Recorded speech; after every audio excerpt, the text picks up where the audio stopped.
lovers, I'm going to discuss this wonderful book about Nike, Phil Knight, how he founded the company and how great this company became after so many years. This book holds some of the best and interesting stories about the company, the brand, and of course, the wonderful shoes that I love to run in. So I hope you enjoy what I'm going to share with you from this book. Here are 3 things that I took away from this book. Right, most of you guys don't know, but Nike started off not making any shoes. Phil Knight, what he did was, he was a runner himself, but he was looking to change the way people wear shoes.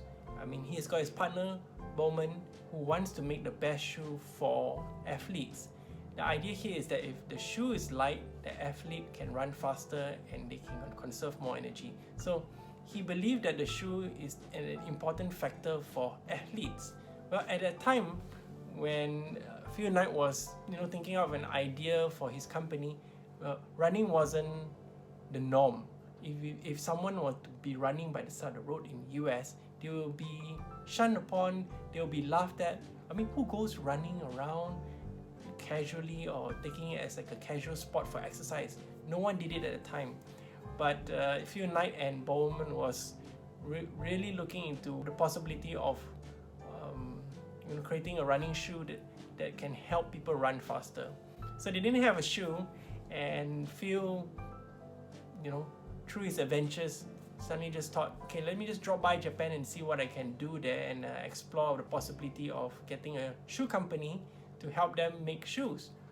But in this case, he found Onitsuka Tiger, those shoes that that is still selling today.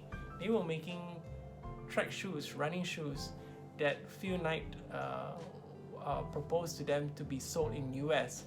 But along the way, there was some complications, and Phil Knight was forced to come up with his own shoes and named it Nike, and the rest was history.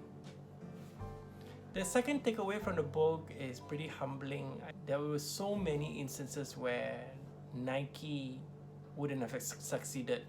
I mean, the market was dominated by Adidas and Puma, and this is what I didn't know before the book. After doing a couple of research, I found out that Adidas and Puma, they are both run by 2 brothers who broke up, and they started to compete each other, and these 2 shoes were competing in the track, in the Olympics, fighting head-on for many years until Nike came by, right? So there was no actual American shoe to represent America. It was always Adidas and Puma.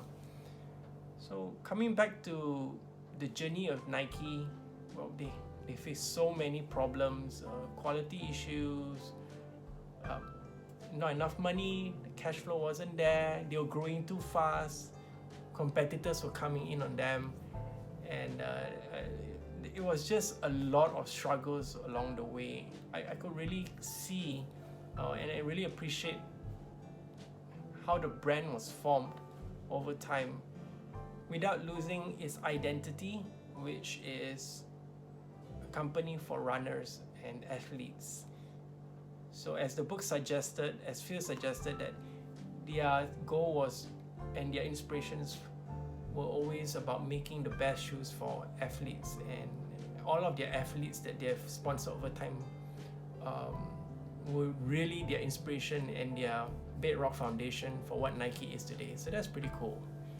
And they went to the extent of actually naming their buildings, their offices at HQ after the great athletes like Tiger Woods, Kobe, Michael Jordan, some of the earlier runners, and he calls these buildings as temples of inspiration for his companies. I thought that was really cool. The last takeaway was a pretty sad one, and I'm glad Phil shared it in the book. It was about his 2 sons, Matthew and Travis. And it was about his journey of neglecting his kids while he was actually building Nike. I mean, he said it a couple of times, but I didn't know where it ended until I read the last chapter. So because of his inability to spend a lot of time with his kids, Matthew and was a little bit rebellious, but eventually dropped out of school and found his footing as a father, and kind of came around to work on philanthropy work. So that was okay, that's great. Until one day he went on a scuba diving expedition with his friends and decided to descend very deep into the ocean, from a second 150 meters and beyond, and didn't surface. So it was a very sad time, because Phil Knight and his wife Penny was at the cinema watching Shrek 2, and Travis, the other son, came by, stood there very calm and silent, and told his parents to exit the cinema because he's got something to say. So when they exited and he shared about the news of Matthew, Penny fell to the ground crying, and it was just something I couldn't imagine a parent hearing. There was some regret that Phil had in the book, which I don't blame him. He wished he could actually relive back Nike and done it differently, but that's what it is. Right, so what do I think about Shoe Dog? This book, I loved it a lot. I'm a big fan of Nike. To tell you the truth, I actually just wear Nike products when I go out exercising. It's just, I love brands a lot, and I'm quite loyal to the brands that I wear. Nike is definitely one of them. I love their way of positioning product. I love their message. I love their culture and their innovation, how they're daring enough to implement or introduce change into the marketplace when it comes to sports equipment and gears and shoes, especially for running.